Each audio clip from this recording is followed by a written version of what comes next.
حضور جو نماز میں درود شریف پڑھتے ہیں اللہم صلی علی محمد صلی اللہ، اس میں حضور نے ایک دفعہ اس کا جواب یعنی یہ دیا تھا کہ یہ جو کیونکہ ابراہیمی سلسلے میں نبی زیادہ آئے تھے اور وسلم کے بعد نبی کم آئے ہیں، تو نہیں یہ میں ایکسپلین کر رہا ہوں یہ ہاں جی. تو آپ حضور نے فرمایا تھا کہ یہ جو آتا ہے کہ علماء امتی کا انبیاء بنی اسرائیل، علماء امتی کا انبیاء بنی اسرائیل، تو اگر وہاں انبیاء زیادہ آئے تھے تو یہاں ہماری امت میں جو علماء آئے ہیں وہ زیادہ تھے. یہ نہیں کہا میں نے. اگر میں یہی اس طرح بیان کرتا ہوں اسی طرح سمجھ جاتا ہوں تو اللہ معافی دے.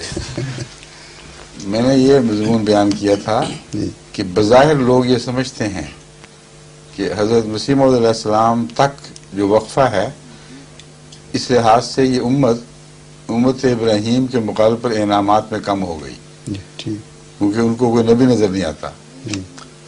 مگر حضرت صلی اللہ علیہ وسلم کا یہ فرمانا کہ علماء امتی کا انبیاء بنی اسرائیل اس مضمون پر روشنی ڈال کر یہ بتا رہا ہے کہ انبیاء کے ہم مرتبہ لوگوں سے یہ امت بھری پڑی ہے اور ان کی تعداد امت محمدیہ میں حضرت ابراہیم کی تعداد میں پیدا ہونے والے نبیوں سے ہرگز کم نہیں ہے. یہ تھا میرا استدلال. اور اگر انسان ان فرضی تعصبات سے الگ ہو کر دیکھے جو سال ہا سال کے علماء کے بیان کرنے کے نتیجے میں انسان کے ذہن میں بیٹھ جاتے ہیں کہ نبی غیر نبی کے برابر نہیں ہو سکتا، مثلا کون سا غیر نبی کس نبی کے برابر نہیں ہو سکتا، یہ بحث اٹھے گی. اگر یہ اٹھے تو پھر کا لفظ بہت عظیم روشنی ڈالنے والا لفظ ہے. کا لفظ برابر نہیں کہتا، ہم مثل ہے جو اپنے ہم مثل سے بڑھ بھی سکتا ہے.